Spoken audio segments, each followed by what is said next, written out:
राधे। गुरु योगी तुलसीनाथ जी बापू श्री शनिदेव मंदिर भवनाथ तलेटी गिरनार जूनागढ़ गुजरात।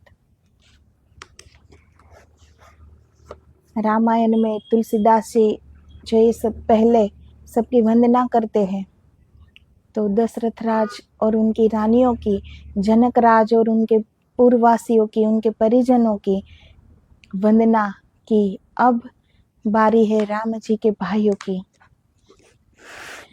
प्रणवो प्रथम भरत के चरना, जासु नेम व्रत जाई न बरना। जो भरत जी की महिमा है ना, वो भी जैसे संतों को जब स्वानुभूति होती होगी, स्वयं को जब अनुभूति होती होगी अपने आप की, स्वयं को पहचान लिया होगा, परमात्मा के साथ एक हो गए होगे, अद्वैत में प्रवेश हो गया होगा, तो वो अनुभूति जैसे निशब्द होती है ना, वैसे ही भरत जी, उन्हीं के बारे में कुछ शब्दों में कहा ही नहीं जाता, लेकिन संत फिर भी अपने अनुभूति की बात शब्दों में पिरोते हैं कि दूसरे लोग जान सके, उस राह पर चल सके। इस तरह तुलसीदास जी की, उन्हीं के लिए भी ये बड़ा कठिन रहा होगा भरत जी के बारे में ये लिखना, भरत जी के बारे में कहना, क्योंकि वो भी निशब्द है। ऐसे भरत जी है, प्रेम का रूप, त्याग का रूप।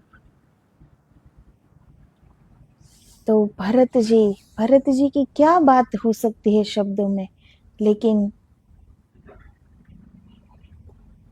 उनकी तरह हम भी बन सके, इसलिए लिखने वाले ने शब्दों में पिराया होगा। तो इतने महान भरत जी की बात करते हैं और तुलसीदास जी आज भरत जी के चरण में वंदना करते हैं। पहले श्री भरत जी के चरणों को प्रणाम करता हूँ, जिनका नियम और व्रत वर्णन नहीं किया जा सकता। इतनी वंदनाएं कर चुकने पर भी यहाँ प्रणवो प्रथम कहा, प्रणवो प्रथम भरत के चरणा। तो आगे भी तो वंदना की ही है ना तुलसीदास जी ने, तो फिर ये प्रथम वंदना क्यों कही? तो गोस्वामी जी जब वंदना की कोटि बदलते हैं, अभी तक श्री राम जानकी के पूर्ववासियों और उनके माता पिता की वंदना की, अब भाइयों की वंदना करते हैं, इसीलिए प्रथम पद दिया। और भरत जी, पूर्ण प्रभुता मिली थी उन्हें, उस प्रभुता का त्याग किया। रामायण तो हमारे देश में ऐसा कोई न होगा जिसे रामायण के बारे में पता न हो, जिसे भरत जी के बारे में सुना न हो, पढ़ा न हो, पता न हो। जब भरत जी वन में श्री राम जी को लेने जाते हैं, तब उनकी जो हालत थी वो देखकर तो पूर्ववासियों को भी ये लगने लगा कि कई माता भी इतनी ही महान हो गई, हम उसे दोष दे रहे हैं राम जी के वनवास के लिए, लेकिन ये कोई विधि की करनी होगी, कई माता दोषी नहीं होगी। अगर वो एक विषैला वृक्ष होती तो भरत जैसा फल उस वृक्ष पर कभी न लगता। ऐसी हालत थी भरत जी की। निरंतर आंखों से आंसू बहते रहे जब तक राम जी से मिले नहीं। राम जी से मिलकर भी उसे ले जाने के लिए कितने आंसू बहाए। कैसा प्रेम था, बिल्कुल एक बालक जैसा प्रेम था कि दौड़े दौड़े कौशल्या माता के पास वो रोते रोते कहते थे कि आप उसे आज्ञा दो, माँ की आज्ञा टाल न सकेंगे भैया, आप आज्ञा दो उसे। तो जैसा हमें बनना चाहिए, भरत जी अन्यथा नहीं बने, वो जैसे ईश्वर ने बनाया एक बालक, भरत जी बिल्कुल उस बालक के भांति उसी बालक की भांति रहे, अन्यथा बनने की कोशिश नहीं की है। बड़े शूरवीर थे, बड़े बलवान थे, लेकिन उनका चित, उनका हृदय, उनका दिल, उनका मन सब एक बालक की भांति था। और हम कहते हैं ना, बालक में भगवान होते हैं, बालक भगवान होते हैं। तो फिर कहाँ भिन्न थे भरत जी से भी भगवान।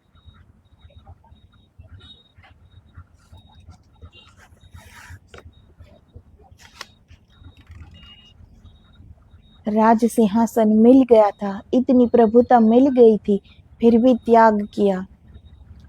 और राम जी, लखन जी और सीता मैया वो तो वनवास में थे। वो अगर वनवासी बनकर रहे तो वो वनवास में थे, लेकिन भरत जी तो महल में, अवध के राज वैभव में एक वनवासी की भांति रहे। नंदीग्राम में कितने यम नियम से रहे, कितनी साधना की, राम राम राम जपते रहे। राम जी कुश के आसन पर सोते थे तो भरत जी ने तो वहां एक खड्डा खुदवाया, उनके अंदर सोते थे कि वो अपने प्रभु के बराबर धरती पर नहीं सो सकते। कैसा सेवक भाव, कैसा दास भाव, कैसा भक्त भाव था ये।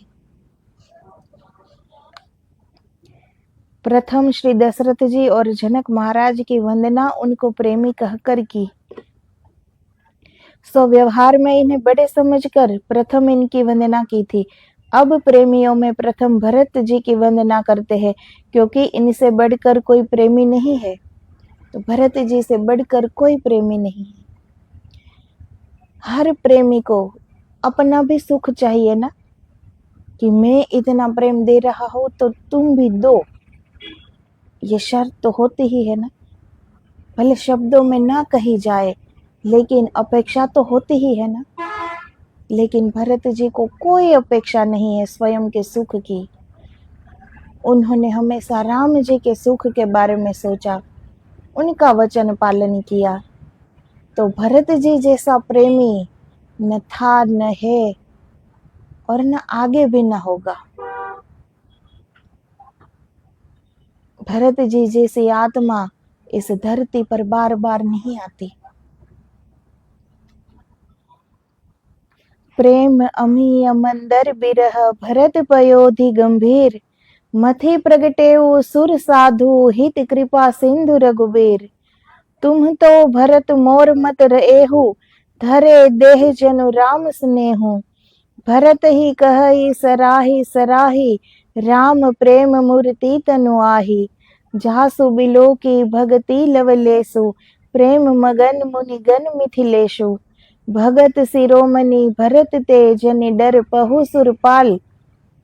भरत ही जानी राम परिछाई। तो भरत जी, जैसे भरत जी का जन्म ही हुआ था अपने राम को प्रेम करने के लिए, अपने राम जी को समर्पित होने के लिए, जैसे इसीलिए ही उनका जन्म हुआ था। कैसा प्रेम होगा। वो राम जी की ही परछाई थी। जब वनवास के दरमियान भरत जी राम जी को लेने जाते हैं और जब वो चित्रकूट में उनका प्रवेश होता है और दोनों भाई जब गले लग जाते हैं, तो उनके पूर्ववासियों को भी पता नहीं लगा कि इसमें कौन राम जी है और कौन भरत जी है। तो हम जिसके मय होते हैं, हम ऐसे दिखने लगते हैं। सच्चा प्रेम ऐसा होता है।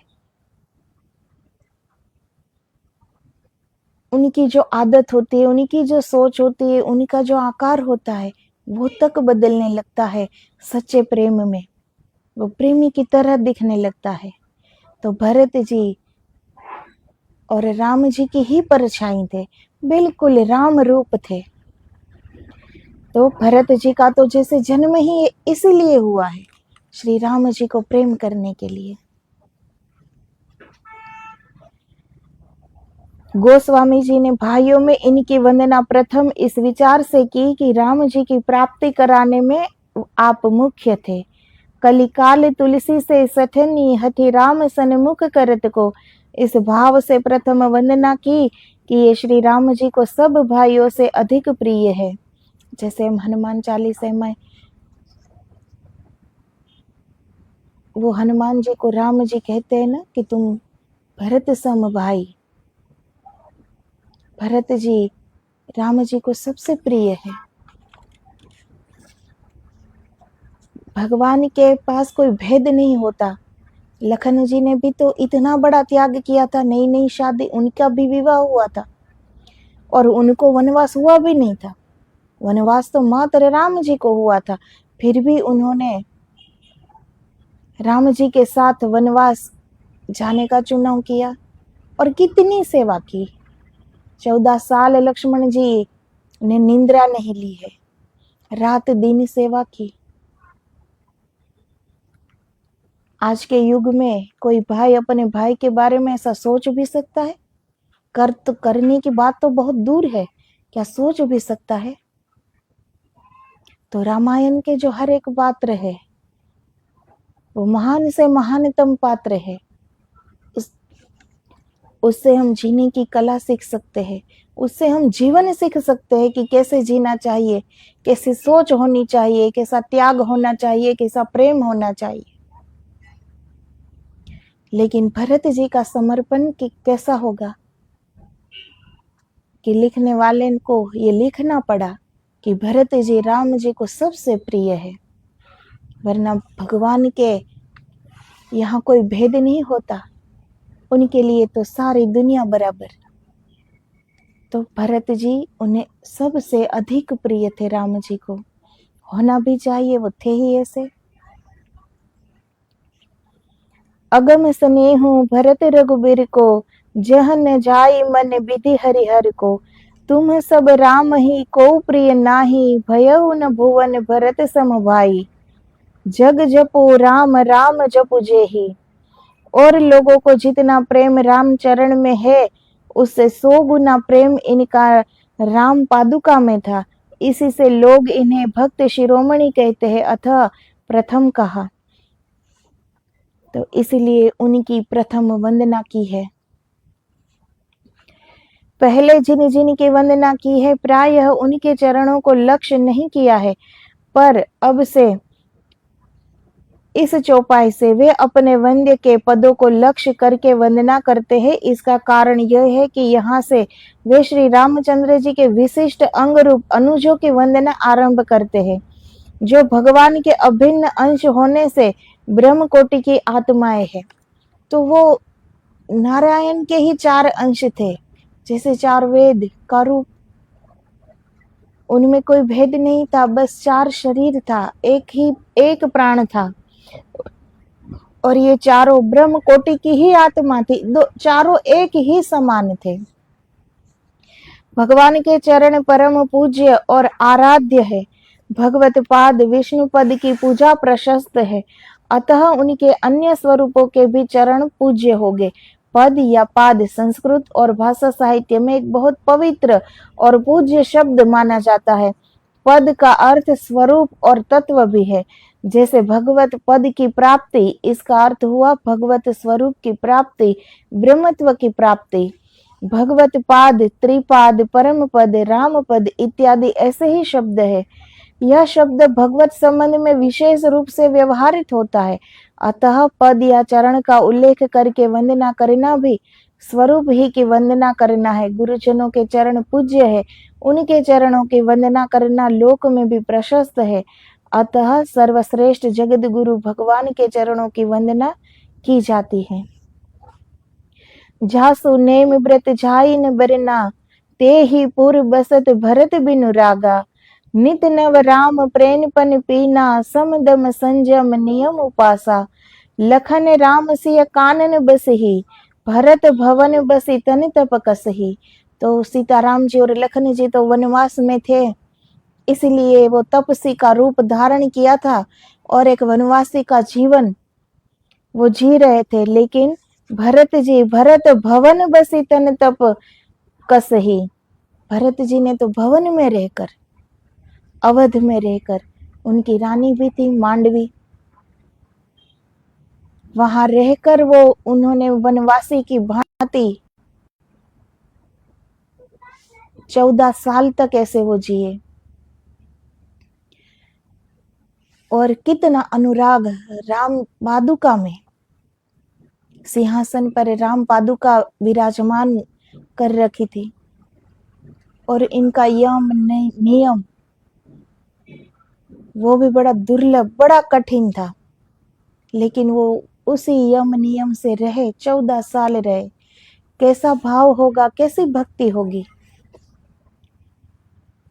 सुनी व्रत नेम साधु सकुचाही, देखी दशा मुनि राज लजाही। सुनी व्रत नेम साधु सकुचाही, एना जो व्रत उसके जो व्रत और नियम थे वो देखकर तो बड़े बड़े साधु मुनि भी शर्मा जाए। देखी दशा मुनि राज लजाही, और इनकी जो स्थिति हो गई थी भरत जी की, वो देखकर तो बड़े बड़े मुनि भी उन्हें भी लज्जा आ जाए। वो भी देखते रह जाए कि परमेश्वर के प्रति, परमात्मा के प्रति प्रेम क्या होता है, भाव क्या होता है।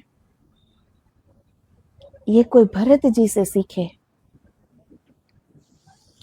राम जी लखन जी के तो प्रत्यक्ष सामने थे, पास में थे, साथ में थे और सेवा की। और भरत जी ने उनकी पादुका की ऐसी ही सेवा की। वो भी दिन रात जगे है और राम राम जप शुरू रखा है और अयोध्या का शासन भी चलाया है। सब करते करते अपना कर्तव्य भी निभाया है।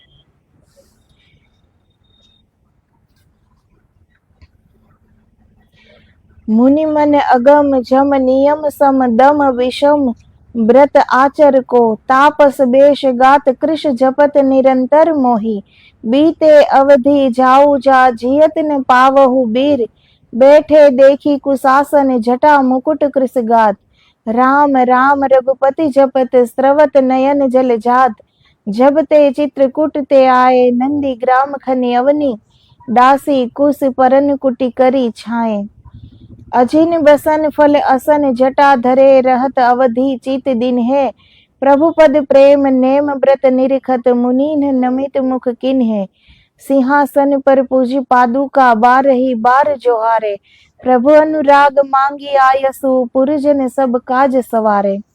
तो पुरजन सब काज सवारे, अयोध्या के पूर्ववासियों के प्रति जो कर्तव्य होता है एक राजा का, तो राम जी ने जब लेने गए थे वनवास में, तब राम जी ने कहा था कि 14 साल के बाद जब मैं अवध में आऊंगा तो मैं राज सिंहासन स्वीकार कर लूंगा, तब तक ये कर्तव्य तुम्हें निभाना है। तो वो भी कर्तव्य निभा रहे भरत जी और इतना भजन भी कर रहे हैं। वो भी एक जटाधारी साधु के वेश में नंदीग्राम में पूजा जप तप साधना करते करते अपने कर्तव्य को पूरा कर रहे हैं। जाके प्रिय ने राम वैदेही तज्यो पिता प्रहलाद भरत महतारी जाई न बरना भरत रहनी समुझनी कर तूती भगति बीरति गुण बिमल विभूति बरनत सकल सुख अभि सकुचाही शेष गणेश गिरागम नाही मोहि भावती कही आवती नहीं भरत जुकी रहनी। गीतावली दूसरे अध्याय में 81 का ये श्लोक है, ये चौपाई है। तो भरत जी ने अपनी माता का भी त्याग कर दिया था। जब नंदीग्राम में उनकी माता उनसे मिलने जाते हैं तो भरत जी ने उसे माता नहीं कहा। कई कई माता को कितना पछतावा था, उनकी आंखों में भी अविरत आंसू बह रहे थे, लेकिन भरत जी ने उसे माता नहीं कहा, महारानी कहकर ही संबोधन करते थे वो। कई कई माता ने कितना रो रो कर कहा कि मुझे इस नंदीग्राम में अपने साथ रखो, लेकिन भरत जी ने कहा कि आप से जो ये पाप हुआ है ये यहाँ कुटीर में जब साधना करने से भी नहीं मिट सकता। अब आपकी तपोभूमि अयोध्या में है। 14 साल आप आंसू बहाओ, पश्चाताप करो, तभी ये पश्चाताप होगा। तो भरत जी ने सब कुछ त्याग दिया है, सिर्फ रामचरण अनुरागी और राम पादुका में उनका अनुराग था बस।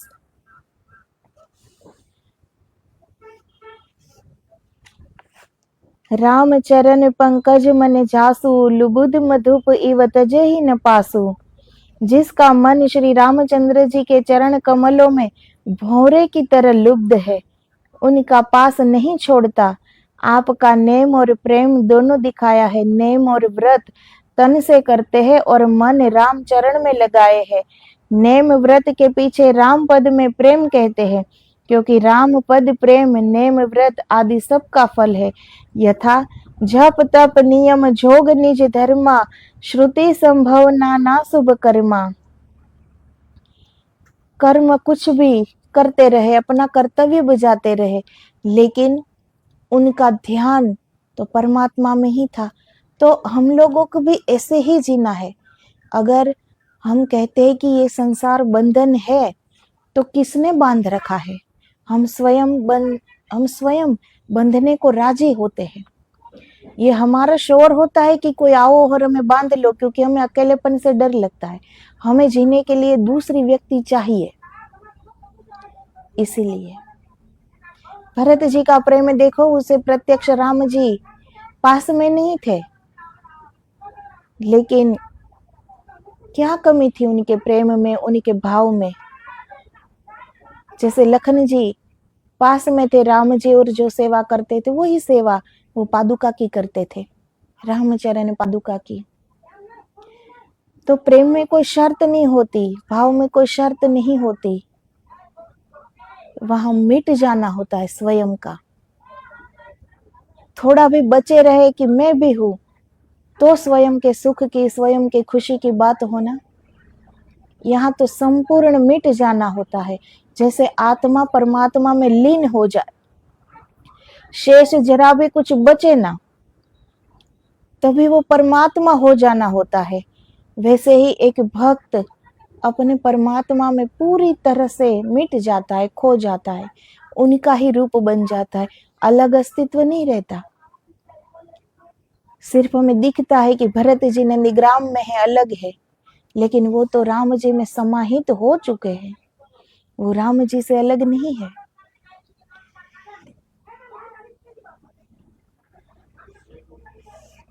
कमल और भ्रमर का सानिध्य है, कभी वियोग होता ही नहीं। जहाँ कमल वहाँ भ्रमर। भौरा दिन भर कमल का रस पीता रहता है, उसमें इतना आसक्त हो जाता है कि सायं काल में जब कमल संपुटित होता है, तब वह उसी के भीतर बंद हो जाता है। ये प्रेम का उदाहरण। हमें इस प्रकृति में सारे उदाहरण मिल जाते हैं, लेकिन कभी इस नजरिए से हम देखें तो, कभी समझने की कोशिश करें तो देख कर चली दिए कि इसमें क्या है। भंवरा है कमल के पास, गुंजन करता है, इसमें नई बात क्या है। लेकिन जिसे हर पल कुछ नई बात सीखने की अंदर कोई आशा हो, कोई आकांक्षा हो, तो प्रकृति हर बात सिखाती है। ये प्रकृति हमें हर पल एक नया संदेश देती है। ये प्रकृति ही परमात्मा का रूप तो है। ये प्रकृति हो कि यहाँ कोई जीव मात्र, जड़ हो, चेतन हो, कुछ भी हो, यह सब परमात्मा के रूप है। उन्होंने बिल्कुल अपने जैसे ही तो सब कुछ ये बनाया है। ईश्वर ने जो कुछ भी बनाया उनमें वो पूरा समाहित है, पूरे के पूरे उनमें समाहित है, हर जगह उनकी मौजूदगी है।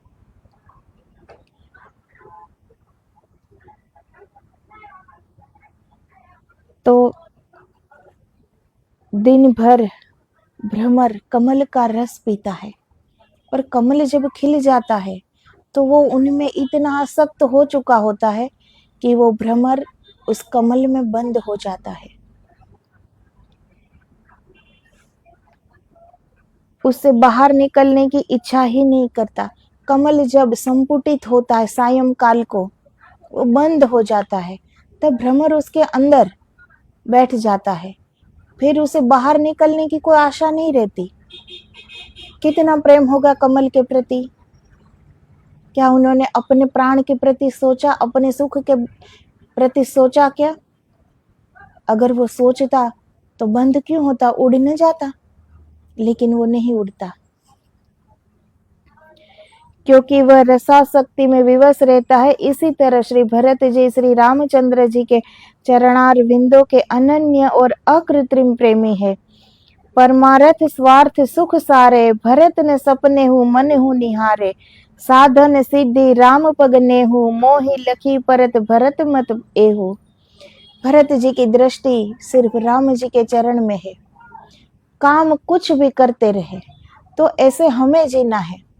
अगर ये संसार में रहते, अब हम कहे कि हमारा घर परिवार है, हमारी फर्ज है, काम करना होगा, तो हाँ सब कुछ करना होगा। जैसे भरत जी पूरे राज्य चलाते हैं, शासन करते हैं, सबके सुनते हैं, सबके प्रश्नों का हल करते हैं, तो वो करते करते भी उनका ध्यान तो श्री राम जी के चरण में ही था ना, निरंतर उनके चरण में था, कभी हटा ही नहीं। तो ऐसे हम भी तो कर सकते हैं ना, कि कुछ भी हम कार्य करें, हमारा ध्यान परमात्मा में रहे। लेकिन हम इतने बहिर्मुखी हो जाते हैं कि हम बाहर ही चले गए हैं, हम उस परमात्मा से इतने दूर चले गए हैं कि कुछ भी करते हुए परमात्मा कभी याद ही नहीं आते। सिर्फ कोई दुख हमारे जीवन में आ जाए ना, तभी परमात्मा याद आते हैं। नित्य निरंतर उस ईश्वर के चरणों में अगर हमारा ध्यान हो, तो कार्य तो सब होते ही रहेंगे ना। काम तो हाथ करता है, सोचती बुद्धि है, चलते पैर है, लेकिन हमारा ध्यान वो तो हम परमात्मा के श्री चरणों में रख ही सकते हैं। उनकी मौजूदगी को अगर हम साक्षी बनाकर जी ले, तो भूल से भी भूल नहीं करेंगे। फिर कुछ गलत न होगा हमारे हाथों से, कि वो ईश्वर की मौजूदगी है, यहाँ वो देख रहे हैं, मैं क्या कर रहा हूँ देख रहे हैं, मैं क्या सोच रहा हूँ वो देख रहे हैं। और हम माने कि ना माने, देख तो रहे ही है ना, वो कहाँ नहीं है, चारों तरफ वो ही तो वो है, चारों तरफ परमात्मा है, कहाँ नहीं है वो सब देख रहे हैं। हमारे अंदर भी, हमारे बाहर भी, आस पास, चारों तरफ, अत्र तत्र सर्वत्र उनका ही राज है। परमात्मा ही है चारों तरफ। अगर हम उस साक्षी में भी जीने लगे ना, तो बहुत से बुरे कर्म से बच जाएंगे। भरत जी जैसा प्रेम राम जी के आंखों में भी आंसू आ गए, वो भी रोने लगे। स्वयं ईश्वर जब रोने लगे अपने भक्त के लिए, तो उस भक्त का कैसा प्रेम होगा, कैसा भाव होगा, कि वो ईश्वर भी तड़प उठे। भक्त तो परमात्मा के लिए तड़पते ही है, लेकिन अगर भक्त भरत जी जैसा हो, तो ईश्वर तड़पने लगते हैं उस भक्त से मिलने के लिए। उस भक्त के लिए स्वयं ईश्वर रोते हैं, तड़पते हैं। तो ऐसा भाव होना चाहिए। तो हम भी सब कुछ करते करते, अगर हमें करना हो, तो हमारा एक दृढ़ संकल्प बने, हमारा एक लक्ष्य बने। जीवन को एक लक्ष्य देना ही चाहिए। बिना लक्ष्य का जीवन नहीं होता। जीवन का एक लक्ष्य कि यहाँ पहुंचना है। तो बिना उद्देश्य का जो जीवन होता है, वो इसी एक संसार की भीड़ में, एक भीड़ का हिस्सा बनकर हम जी लेते हैं और कुछ प्राप्त नहीं कर पाते। लेकिन अगर एक परम उद्देश्य हो, मुक्ति की ओर हमारे कदम हो, हमारा ध्यान अपने परमात्मा के चरणों में हो, जो कुछ भी कर रहे हैं उसमें कर्ता भाव न हो, कि मेरे अंदर जो विराजमान है वो ही कर रहा है, वो ही करा रहा है, बीच में से हम हट जाए। तो फिर हम परम मुक्त है ही। तो रामायण के हर एक पात्र महान से महानतम, जिससे हम थोड़ा थोड़ा भी सीख पाए ना और अपने जीवन में उतार पाए, तो हमारी जिंदगी भी भगवतमय हो जाए, हमारी जिंदगी भी प्रेममय हो जाए, भावमय हो जाए, ईश्वरमय हो जाए। तो जय सिया राम। आदेश आदेश। जय गुरुदेव।